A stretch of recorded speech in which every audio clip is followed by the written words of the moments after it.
नानकचंद रत्तू जी की लिखी हुई किताब डॉक्टर अंबेडकर के अंतिम कुछ वर्ष के अध्याय 21 के तीसरे वीडियो में आपका स्वागत है।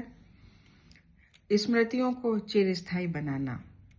सबसे पहले आप सभी भाई बहनों को मेरा सादर नमो बुद्धाय, जय भीम।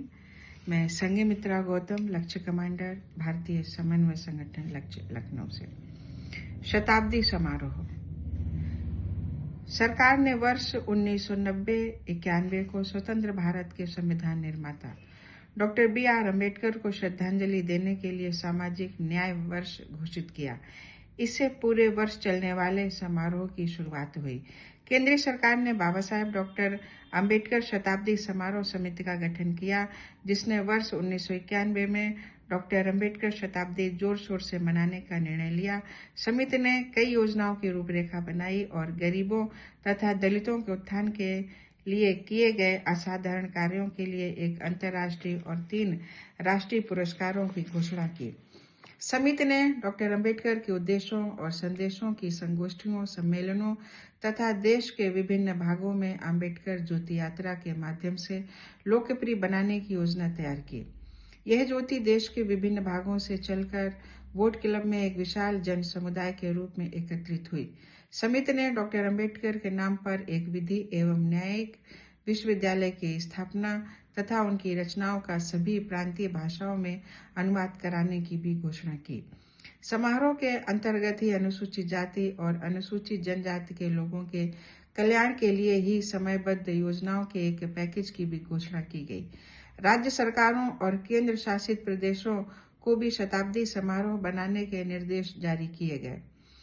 13 अप्रैल 1990 को डॉक्टर अंबेडकर के 99वें जन्मदिन के उपलक्ष्य में रैलियों, संगोष्ठियों, रंग बिरंगे जुलूसों और देश भर में प्रार्थना सभाओं का आयोजन किया गया। इस अवसर पर बोलते हुए प्रधानमंत्री ने कहा कि सरकार वंचित लोगों की समस्याओं को वास्तविक अर्थों में सुलझाएगी और मात्र चुनावी लाभ के रूप में इसे नहीं देखेगी। सरकार ये भी देखेगी कि भविष्य में आने वाली समस्याओं का समाधान कर लिया जाए। उन्होंने दुख प्रकट किया कि उत्थान के नाम पर देश की पिछड़ी जातियों का हमेशा शोषण हुआ है और उन्हें वोट बैंक के रूप में देखा तथा प्रयोग किया गया है। समारोह के अध्यक्ष डॉक्टर शंकर दयाल शर्मा ने कहा कि डॉक्टर अंबेडकर इसके लिए प्रतिबद्ध थे कि स्वतंत्र भारत में सामाजिक असमानता का अंत हो जाए। उपराष्ट्रपति डॉक्टर शंकर दयाल शर्मा, प्रधानमंत्री वीपी सिंह, उनके अनेक केंद्रीय मंत्रिमंडल के सहयोगी तथा अनेक गणमान्य व्यक्तियों ने संसद भवन के बाहर डॉक्टर अंबेडकर की प्रतिमा पर माल्यार्पण किया। शिक्षा मंत्रालय ने अपने अधीन सभी संस्थाओं को निर्देशित किया कि वे डॉक्टर अंबेडकर की जन्म शताब्दी को जोर शोर से मनाएं। उन्हें यह भी निर्देश दिया जाए कि डॉक्टर अंबेडकर के जीवन और कार्यों पर वार्ताएं आयोजित की जाएं। निबंध प्रतियोगिता के अवसर पर ही चित्रकारी और प्रश्नोत्तरी तथा वाद विवाद प्रतियोगिता, पुस्तक प्रदर्शनी तथा झुग्गी झोपड़ियों में समाज सेवा के अभियान चलाए जाएं। सभी केंद्र शासित विश्वविद्यालयों के उपकुलपति और राज्यों तथा केंद्र शासित प्रदेशों के शिक्षा सचिवों से कहा गया कि वे सभी आरक्षित सीटों पर अनुसूचित जाति और अनुसूचित जनजाति के विद्यार्थियों का प्रवेश सुनिश्चित करें। मुंबई में जन्म शताब्दी समारोह के उपलक्ष्य में विशेष डाक टिकट जारी हुआ। रैलियों, नेत्रदान तथा रक्तदान शिविरों का आयोजन भी किया गया। चैत्य भूमि, जहां डॉक्टर अंबेडकर का अंतिम संस्कार हुआ था, से एक जुलूस निकाला गया।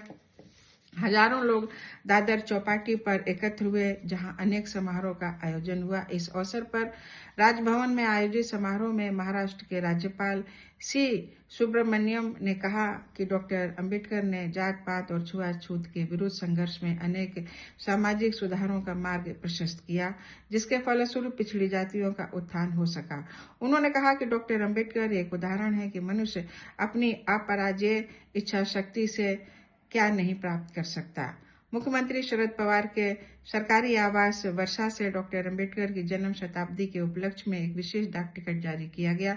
भारत की रिपब्लिकन पार्टी, जनता दल और अन्य राजनीतिक दलों ने जुलूस निकाले और डॉक्टर अंबेडकर जैसे प्रवक्ता के सम्मान में समारोह आयोजित किए।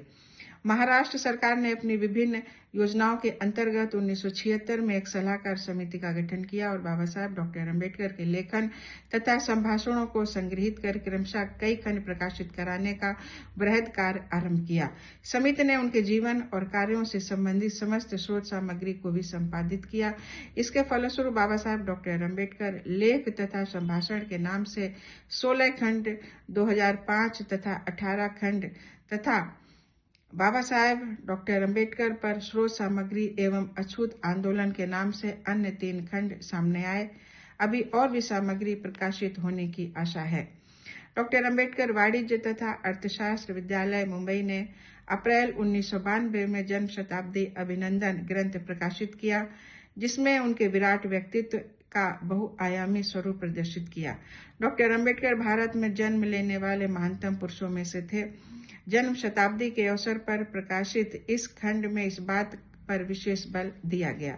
एक विराट उत्सव के अंतर्गत बाबा साहेब डॉक्टर अम्बेडकर जन्मोत्सव समिति दिल्ली ने शोभा यात्रा निकाली, जो लाल किले से चलकर अनेक बाजारों से होती हुई रानी झांसी मार्ग पर स्थित अम्बेडकर भवन पर समाप्त हुई।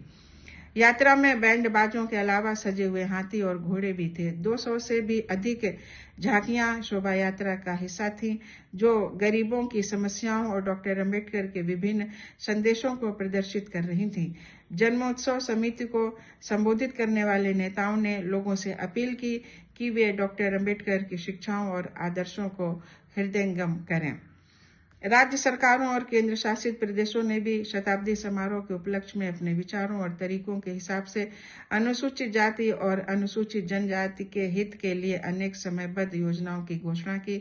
उदाहरण के तौर पर शैक्षिक और आवास सुविधाएं मुक्त किए गए। इस जाति के मजदूरों का पुनर्वास, स्नातक पूर्व परीक्षाओं में अनुत्तीर्ण छात्रों को आर्थिक सहायता, खेल तथा कला के क्षेत्र में प्रोत्साहन, छात्रों को शिक्षा सुविधा हेतु छात्रावासों का निर्माण, मूर्तियों और चित्रों की स्मारकों के रूप में स्थापना, डॉक्टर अम्बेडकर के कार्यों का हिंदी और अन्य क्षेत्रीय भाषाओं में अनुवाद, अम्बेडकर कॉलोनियों तथा अम्बेडकर भवनों का निर्माण, जिनमें सभा कक्ष, अध्ययन कक्ष, प्रेक्षागृह, शोध कक्ष और रहने के लिए आवास की व्यवस्था की गई। इसके अतिरिक्त भारत और विदेशों में बसे डॉक्टर अम्बेडकर के लाखों अनुयायियों और संगठनों ने अपनी क्षमता के अनुरूप अपने उद्धारक की स्मृति को अमर बनाने के प्रयास कर स्वयं को गौरवान्वित महसूस किया। उदाहरणार्थ, डॉक्टर अम्बेडकर और भगवान बुद्ध की मूर्तियों, चित्रों तथा आवक्ष चित्रों की स्थापना, गलियों, मार्गों और कॉलोनियों का डॉक्टर अम्बेडकर के नाम पर नामकरण, अम्बेडकर भवनों और बौद्ध विहारों का निर्माण, डॉक्टर अम्बेडकर के जीवन पर आधारित विभिन्न समारोह का आयोजन इत्यादि। अनेक शोध छात्रों, जीवनी लेखकों और रचनाकारों ने डॉक्टर अम्बेडकर पर अपनी रचना का सृजन कर उन्हें प्रांतीय भाषाओं में प्रकाशित करने का महत्वपूर्ण कार्य किया। दूरदर्शन ने 12 अप्रैल रविवार की सुबह 9 बजे से सबसे प्रमुख समय में डॉक्टर अम्बेडकर के जीवन पर 8 भागों में एक सीरियल का प्रदर्शन किया। दलितों और बौद्धों के अधिसंख्य संगठनों, अन्य कुछ लोगों ने व्यक्तिगत रूप से बुद्ध विहारों का निर्माण कर स्वयं को गौरवान्वित अनुभव किया। उन्होंने विवाह के निमंत्रण पत्रों तथा ग्रीटिंग कार्डों पर डॉक्टर अम्बेडकर के लघु चित्र प्रकाशित कराने शुरू किए। बाजारों में डॉक्टर अम्बेडकर और भगवान बुद्ध की विभिन्न आकारों की मूर्तियां, चित्र तथा आवक्ष प्रतिमाएं, कलाकृतियां और कैलेंडर भारी मात्रा में उपलब्ध कराए गए। एक दूसरे से मुलाकात के समय उनके नारे और संदेश उच्चारण तथा जय भीम कहना लोकप्रिय बनाया।